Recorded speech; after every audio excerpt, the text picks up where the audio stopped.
आपके रास्ते में पुष्ट हो रही है, आगे बढ़ रहे हैं, वो कैसे मतलब महसूस करें कि हमारी शरणागति पुष्ट हो गई। सबसे पहली बात, शरणागति पुष्ट होने का लक्षण यह है कि हम जिनकी शरण में है उनकी स्मृति स्वाभाविक होने लगे। शरणागति का पहला लक्षण, क्योंकि संसार का चिंतन होने से भय रहता है, शोक रहता है, हर्ष होता है, नाना प्रकार के द्वंद्व प्रकट होते हैं। शरणागत निर्द्वंद होता है। कब? जब सतत भगवत स्मरण होता है। हम जिसकी शरण में है उसका स्मरण बढ़ने लगे, उसकी स्मृति में हमारा मन खींचने लगे अपने आप। जैसे अभी होता है, हमें बिना सुख के, बिना स्वाद के करना होता है, पर शरणागति जिसकी हो जाती है अंदर से कि मैं प्रभु का हूं, उसे भजन खींचना नहीं पड़ता, स्वाभाविक होता है। जहां प्रभु का भजन स्वाभाविक होता है वहां धैर्य, निर्भयता, निश्चिंतता, शोक रहित, संशय रहित, विपरीत भावना का त्याग, ये लक्षण आने लगते हैं। यदि हमारे अंदर भय है, कल सत्संग में चर्चा हुई थी कि शरणागत के पीछे भगवत कृपा से अनंत शक्ति सामर्थ्य प्रभु अपनी भागवतिक शक्ति को लगा देते हैं। हमारी चाह नहीं है। जीव ही शरणागत जीव होता है वास्तविक, जैसे वचन से कह रहे हैं ना, झूठे बोल रहे हैं। हमारी आसक्ति तो संसार के भोगों में, शरीर संबंधों में, पर हमने सत्संग में सुना कि कल्याण का परम हेतु भगवान की शरणागति है। तो अंदर से नहीं हो रहा, पर हम बाहर से कह रहे हैं श्री कृष्ण आपकी शरण में, तो श्री कृष्ण बहुत करुणामय है, इस बात को स्वीकार कर लेते हैं। अंदर से सारा विषय प्रपंच भरा हुआ है, अंदर से संसार का राग भरा हुआ है, लेकिन वचन से उसने बोला कि हे श्री कृष्ण मैं आपकी शरण में हूं, तो श्री कृष्ण स्वीकार कर लेते हैं। अब उसे साम दाम दंड भेद चारों से उसको अपने असलियत शरण में लाएंगे। प्रभु उसके सामने ऐसी प्रतिकूल परिस्थिति या ऐसी अनुकूल परिस्थिति या ऐसी भयावह परिस्थिति या ऐसी आनंददायक परिस्थिति, जैसा उपासक है, वो सर्वज्ञ है, जैसी परिस्थिति से वो वहां पहुंच सकता है, वो परिस्थितियां उसके सामने प्रकट कर देंगे। और जब साधक सच्चा शरणागत अंदर से हो जाता है तो उसके अंदर भय रहित हो जाता है, भय नहीं रह जाता। हम शरणागत है, इसकी पहचान, हम में कोई भय नहीं होगा। कहीं भी उसको भेज दो, क्योंकि उसको पता है कि अब मेरा कुछ नहीं रह गया। भय मेरा नष्ट होने में होता है, जैसे मेरा शरीर नष्ट हो जाएगा, मुझे कष्ट होगा, मेरा जो कुछ है वो सब श्री कृष्ण का हो गया। और श्री कृष्ण अजेय है, उनको कोई जीत सकता नहीं, उनके सिवा कोई दूसरी सत्ता नहीं, उनकी सामर्थ्य हमारे पास है, इसलिए कभी भी भयभीत नहीं होता। जब आपके अंदर निर्भयता बढ़ने लगे, और वो तभी बढ़ेगी जब भगवत स्मरण बढ़ रहा। संसार का स्मरण निश्चित भय प्रदान करेगा। जहां संसार का राग, संसार का स्मरण है, वहां भय है, और जहां श्री कृष्ण का स्मरण है वहां निर्भयता है। फिर शोक रहित होना, किसी भी तरह का कोई शोक उसके हृदय को स्पर्श नहीं कर सकता, क्योंकि उसको पता है कि हाँ, सर्व सामर्थ्य, सर्व वस्तु स्वरूप, सर्वानंद स्वरूप, सर्वाधार, सर्वनियंता, सर्वाध्यक्ष प्रीतम हमारे हैं। जो भी नष्ट हो रहा है उससे उसको कोई शोक होने वाला नहीं, क्योंकि नाशवान का कोई भी नाश रोक नहीं सकता और अविनाशी का नाश हो नहीं सकता। इस सत्य वस्तु का ज्ञान शरणागत को हो जाता है, इसलिए वो कभी शोक नहीं करता।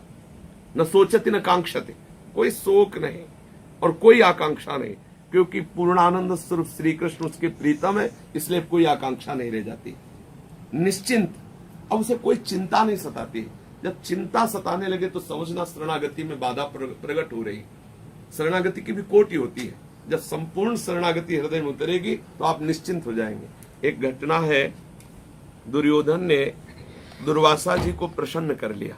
दुर्वासा जी ऐसे महात्मा है कि इनको प्रसन्न करना बड़ा कठिन है। 4 महीने दुर्योधन के पास रुके और उसने सम्यक सावधान होकर उनकी सेवा की। बड़े विचित्र महात्मा है, बिगड़ जाए तो किसी को भी श्राप दे देते हैं। बड़े विचित्र महात्मा, प्रसन्न हो जाए तो जो चाहे वरदान दे सकते हैं। तो जब 4 महीना चतुर्मासा पूर्ण हुआ तो दुर्योधन से कहा, तुम्हारी सेवा से, तुम्हारी सावधानी से बहुत प्रसन्न, क्या चाहते हो? तो दुर्योधन के मन में द्वेष था पांडवों से, और भक्त से द्वेष करने वाला चाहे जिसकी सेवा करे वो नाश से नहीं बच सकता। ये पक्की बात। यदि भक्त से द्वेष करता है और वो परम पद में विराजमान हो तो उसको भी भ्रष्ट होना पड़ेगा, कहीं भी उसको शांति नहीं मिलेगी। ऐसी स्थिति आ जाएगी, चाहे जितना बड़ा तपशाली हो, चाहे जितना प्रभावशाली हो, चाहे जितने बड़े महात्मा का संग कर ले, अगर वो किसी भक्त का द्रोह करेगा तो निश्चित उसका नाश हो जाएगा, निश्चित वो क्लेशित और अशांत होगा। दुर्योधन ने दुर्वासा जी को प्रसन्न कर लिया। बड़ी महिमा है दुर्वासा जी की। भगवान श्री कृष्ण भी इनको पूजते हैं। कई जगह हमने ऐसा शास्त्रों में पढ़ा, दुर्वासा जी से महिमाशाली है। श्री दुर्वासा जी से वरदान प्राप्त करने के बहाने उसने कहा कि महाराज 4 महीना हमारे यहाँ सेवा स्वीकार की। हमारी इच्छा है कि हमारे बड़े भ्राता युधिष्ठिर है, बड़ी चालबाजी से। और जिस समय द्रौपदी जी सूर्य के द्वारा दी हुई बटलोई में प्रसाद पाले, उस समय आप पधारे और अपने शिष्यों सहित आतिथ्य स्वीकार करें और हमारे भैया का सद्भाग्य बढ़ाएं, यही हमारी इच्छा है।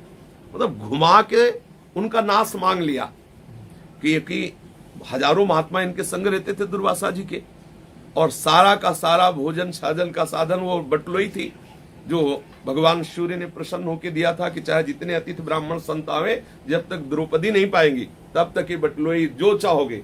एक ही बटलोई में रबड़ी, एक ही रसगुल्ला, एक में सब आइटम उसी में निकलते चले जाए, ऐसी सिद्ध बटलोई थी, सूर्य भगवान ने दी थी। पर द्रौपदी ने पा लिया फिर उसमें बचने वाला नहीं कुछ। और उन्होंने कहा था जब द्रौपदी पाले तब आप पधारे। दुर्वासा जी की 4 महीना सेवा का फल ये मांगा। दुर्वासा जी गए अपने शिष्यों के समेत, शास्त्रों शिष्य उनके साथ है।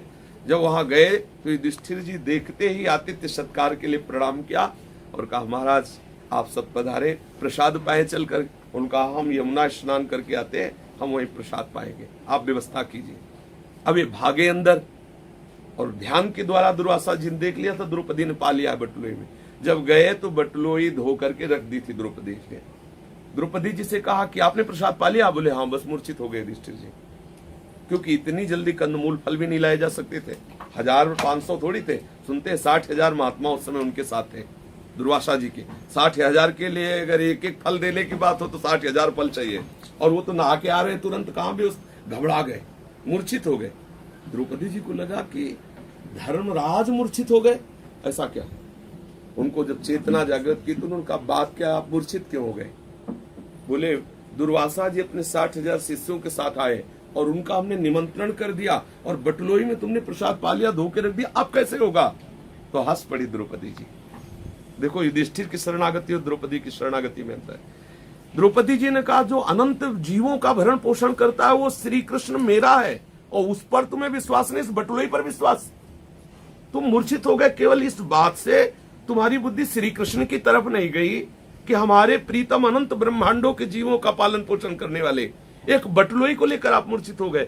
आप निराश मत होइए। और जे ही द्रौपदी जी ने ध्यान किया तो पीताम्बर फहराते हुए 9 किशोर लाडले आ रहे, कृष्णा आ गए, प्रभु आ गए। अब देखो बात बाद में करना, पहले हमें कुछ पवाव भूख लगी। बोले समस्या पे समस्या, समस्या इसी भोजन की तो हो रही है। बोले हम कुछ सुनने वाले नहीं, बात तब सुनेंगे, पहले भोजन। बोले प्रभु इस समय कुछ नहीं। बोले ले आओ बटलोई। बोले वो धो के रख दिया। बोले तुम लाओ तो, कर तुम अकर तुम अन्यथा कर तुम सर्व समर्थ। क्या एक पतिव्रता पत्नी के द्वारा मार्जन किए हुए पात्र में जूठन रह सकती है क्या? कोई दलित हो, ग्रामीण तो रह सकती, राजरानी है और किसी स्त्री से प्रकट नहीं हुई, यज्ञ से प्रकट हुई है। श्री द्रौपदी जी देवी है, कोई साधारण नारी थोड़ी है। और बटलोई वरदान से युक्त है कि द्रौपदी के पाने के बाद उसमें कुछ बचेगा नहीं।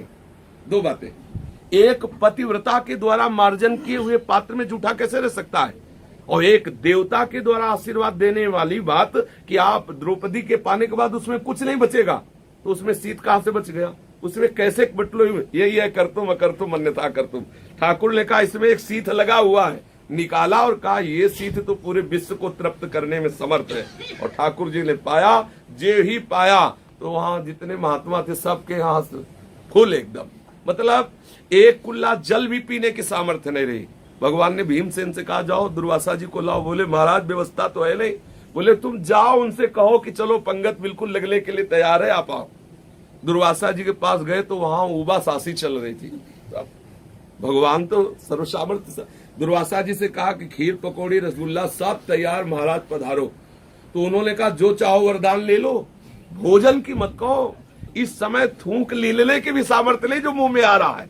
भगवान तो भगवान है ना, ऐसा कर दिया कि महात्मा सब दुर्वासा जी ने जब कहा कोई वरदान मांग लो लेकिन भोजन, बोले शिष्य ने कहा नहीं, गुरु जी तो कुछ पा भी सकते हैं, हमारी तो बिल्कुल सामर्थ्य पाने के लिए।